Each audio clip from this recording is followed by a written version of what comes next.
Paz, Senhor, meu irmão, aqui é o evangelista Miguel de Souza, a voz que clama no deserto, né? E o nosso irmão João Batista foi quem apareceu no deserto da Judéia, bradando em alto e bom tom, dizendo: a voz que clama no deserto, preparai o caminho do Senhor, endireitarmos o ermos as suas veredas. A pergunta é: que caminho você está trilhando, meu irmão? Que caminho você está trilhando, meu amigo, né? A Bíblia diz que há caminho que ao homem parece bom, mas o fim desse caminho é caminho de morte. Você é daquele tipo de pessoa que talvez diga consigo mesmo que todo caminho é bom, que todo caminho leva a Deus. O caminho que leva a Deus só existe um, que é Jesus Cristo, né? Uma das maiores perguntas para mim no Novo Testamento foi a que Filipe fez para Jesus: Senhor, nós não sabemos de onde vens nem para onde vais, como podemos saber o caminho? João 14:6. Jesus disse: eu sou o caminho, a verdade e a vida, e ninguém vem ao Pai a não ser por mim. Então Jesus é o único caminho, né, que leva o homem a Deus. Religião nenhuma tem poder de fazer isso, mas Jesus faz. Tá? Estamos aqui com a Bíblia aberta, já no livro de 1 Reis, né? Estamos repetindo aqui, como sempre, dando um passeio na Bíblia de Gênesis até Apocalipse. Estamos num dos livros chamado livro histórico, né?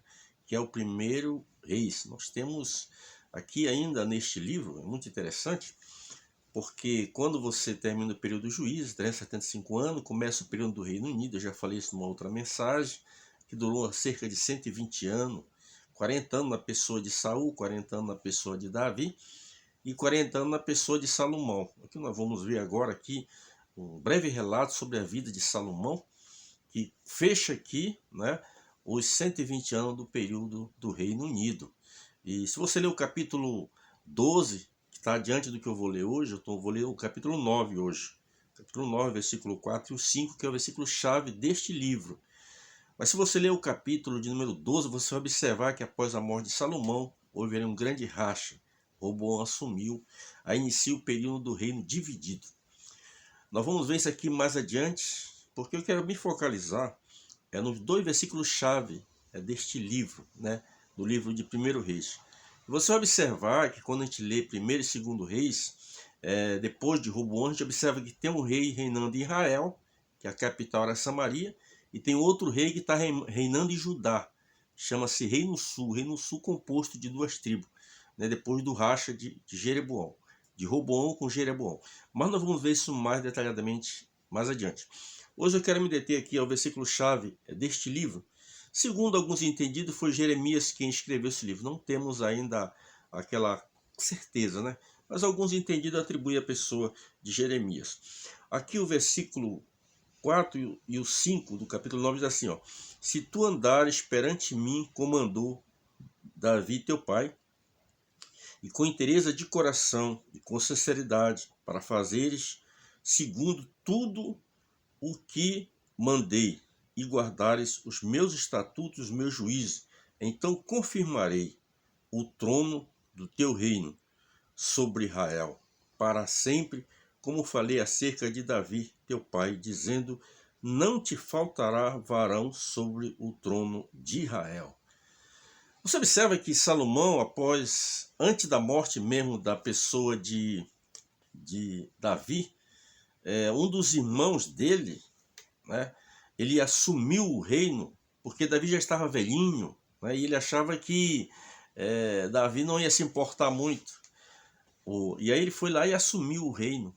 Né, mas aí quando a Batseba, que era mãe da pessoa de Salomão, através do profeta Natan, que chegou com ela e orientou a ela o que estava acontecendo, e o rei a princípio não estava sabendo, né? Aí o que acontece? Ela vai, juntamente com Natan, à presença do rei. Então o rei agora oficializa Salomão, porque o Adonias ele queria se apossar do reino, mas a promessa de Deus era para a pessoa de Salomão. A gente observa neste texto aqui a confirmação, porque a Bíblia diz que o Senhor já havia aparecido à pessoa de Salomão a primeira vez em Gibeão, e agora aparece pela segunda vez. Na primeira vez, quando Deus aparece a Salomão, se você ler o 2 Crônicas capítulo 1, você observar que quando o Senhor apareceu a ele, Deus agora ele faz uma pergunta para a pessoa de Salomão: o que queres que eu te dê? Você já imaginou você estar assim no local, talvez passando por dificuldade, por problemas difíceis da sua vida, e de repente o anjo do Senhor, Deus se apresenta para você de forma teofânica, né? Ou usa um profeta para dizer qual é a tua petição, o que é que você quer, o que você escolheria? A gente observa que Salomão estava cercado de muitos inimigos. O pai dele, inclusive, queria edificar uma casa ao Senhor. E Deus disse a Davi, olha, tu não edificarás casa a mim, porque a tua mão foi uma mão que era manchada de sangue, né? Davi era aquele homem guerreiro, aquele homem que saía para as batalhas. Então ele disse, mas o que nasceu de ti, ele vai construir um templo para mim. E este templo foi construído por Salomão. Aqui 20 anos haviam se passado já do seu reinado, nesse capítulo 9, né? 20 anos. Ele havia edificado já a casa dele e também agora a casa do Senhor. Então aqui Deus aparece a ele pela segunda vez. Mas da primeira vez Deus chegou com ele e pediu, perguntou ele o que ele queria. Ele disse, olha Senhor, eu quero que tu me dê sabedoria e entendimento. Salomão pediu duas coisas para Deus, que eu acho que todo mortal, todo ser humano precisava pedir. Sabedoria e conhecimento, uma tradução diz. Conhecimento. Entendimento e conhecimento. Então a gente observa aqui duas coisas interessantes. E um dia eu vou gravar uma mensagem aqui sobre o paralelo entre sabedoria e conhecimento. Há uma diferença muito grande entre sabedoria e conhecimento. E Deus agora, quando viu Salomão se dirigir dessa forma, pedindo a ele sabedoria, pedindo a ele conhecimento, olha, Senhor, para entrar e sair no meio deste teu grande povo, né?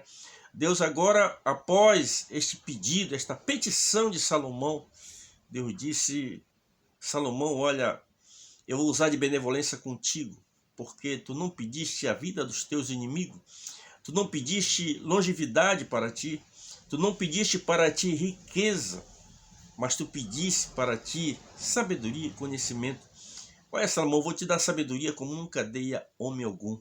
Eu vou dar conhecimento a ti como nunca dei a nenhum outro homem. E também vou te dar riqueza como a nenhum outro rei. Antes de ti, nem depois de ti, haverá um rei com tanta riqueza quanto esta que eu vou te dar. Aqui nós vimos a forma sábia de Salomão ao se expressar a Deus, quando Deus colocou uma oferta a ele para que ele fizesse a sua petição, a sua escolha, aquilo que ele queria. E ele pediu apenas foi sabedoria e conhecimento. Isso é algo muito tremendo. Nós estamos vendo hoje essa deficiência muito grande no quesito de igreja. Os nossos líderes, muitos líderes aí até com conhecimento, mas com pouca sabedoria para lidar com as situações, lidar com os problemas e poder fazer a igreja de Cristo avançar, né? Então, que Deus possa abrir a mente, o entendimento dos nossos líderes, para que dê sabedorias a eles, para conduzir este grande povo, que é o povo de Deus, que ele vem crescendo a cada dia. E nós observamos aqui que Salomão ele escreveu 3.000 provérbios, 1.005 cânticos. Deus deu uma sabedoria tremenda à pessoa de Salomão. Deus deu riqueza a Salomão.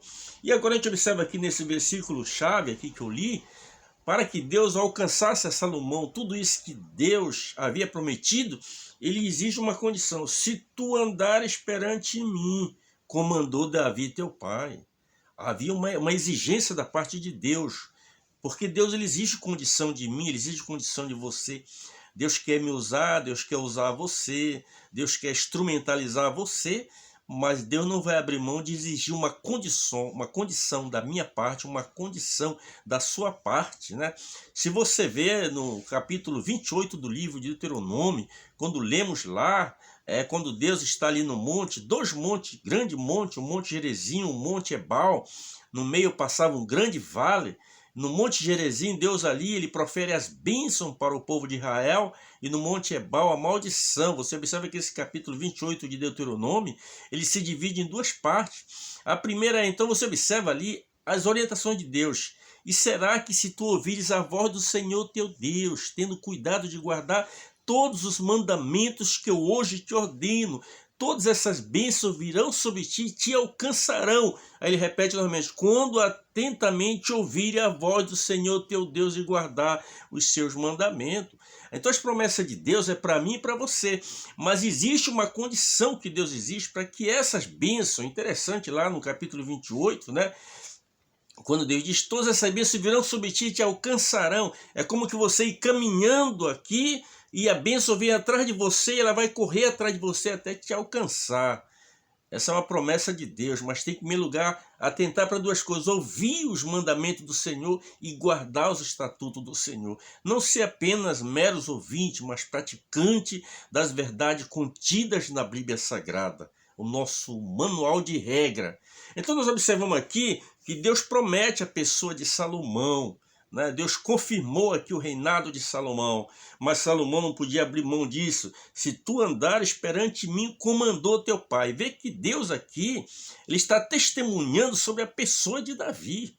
Davi foi um grande homem de Deus, apesar de ter os seus fracassos, como todo ser humano tem, ninguém é perfeito neste mundo, mas foi um homem de Deus, um homem que a Bíblia diz que era segundo o coração de Deus. Então a gente observa neste texto sagrado aqui, que Deus agora confirma o reinado da pessoa de Salomão, depois de 20 anos aqui, na inauguração deste grande templo que ele construiu. Se formos estudar sobre este templo aqui, é algo extraordinário, viu? É tanto uma riqueza muito grande. O escritor de Crônicas, ele traça com mais clareza sobre a construção desse templo. Nós vamos observar aqui que Deus dá essa promessa para ele e abençoa. Então confirmarei o trono do teu reino para sempre.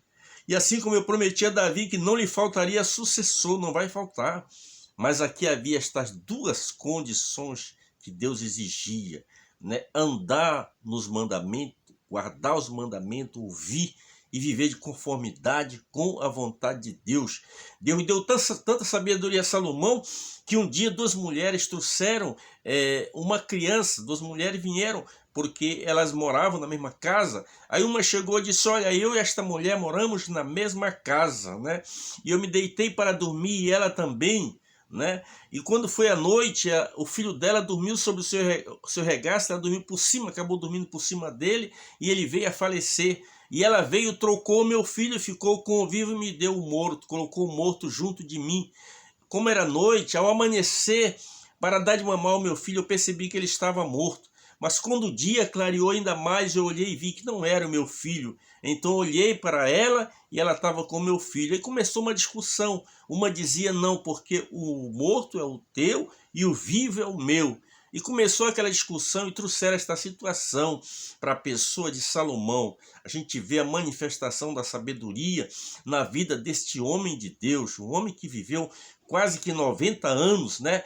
Apesar de ter um homem com todas essas qualidades, sabedoria, mas frágil como qualquer outro ser humano. Você observa no decorrer da sua trajetória, Salomão, ele que meio que se afastou dos caminhos do Senhor, porque se envolveu com muitas mulheres, coisa que Deus havia proibido.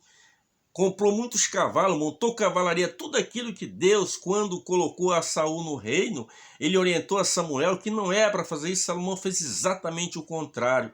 Aí se envaideceu e se afastou de Deus, mas no final dos seus dias ele se retratou com Deus. Alguém diz que Salomão morreu desviado, não. Jesus não faria menção de uma pessoa desviada, não. No final da sua vida, Salomão se retratou com Deus. Quando chega lá em Eclesiastes, nos últimos capítulos de Eclesiastes, né, ele diz: sobre tudo que tem ouvido, o fim é: teme a Deus e guarda os seus mandamentos, porque este é o dever de todo homem. Então Salomão agora está ali, naquela situação, com aquelas duas mulheres. Aí Salomão chama do soldado: me dá aqui uma espada. Pegou o menino e mandou que partisse ao meio, desse uma metade para uma metade para a outra. Mas a mãe, que era mãe verdadeira, disse: não, antes viva o menino. E a outra, que o filho já havia morrido, queria usurpar, tomar o lugar da mãe verdadeira: nem meu e nem teu, antes seja dividido. E Salomão disse: esta aqui é a mãe verdadeira, a mãe que não permitiu que o seu filho fosse morto. Assim que nós vimos aqui a vida de Salomão, um homem muito sábio. Deus usou Salomão, só que as horas de Salomão passaram, meu irmão. Agora é a minha vez, é a tua vez de pedir a Deus sabedoria, conhecimento, e que possamos avançar em busca das almas, ganhar as almas para o reino de Deus, para que possamos povoar o céu e que não venhamos nos últimos dias nos afastar de Deus, mas que a cada dia que passa possamos ser mais fiéis e mais leais a Deus, porque a Bíblia diz que os olhos do Senhor procuram os fiéis na terra. Que eu e você possamos estar enquadrados neste padrão de fiel aos olhos do Senhor Jesus. Que Deus nos abençoe, hoje e sempre. Amém. A próxima mensagem que eu estarei gravando é sobre o reino dividido, para que você possa entender melhor o livro de 1ª e 2ª Reis. Que Deus nos abençoe. Amém.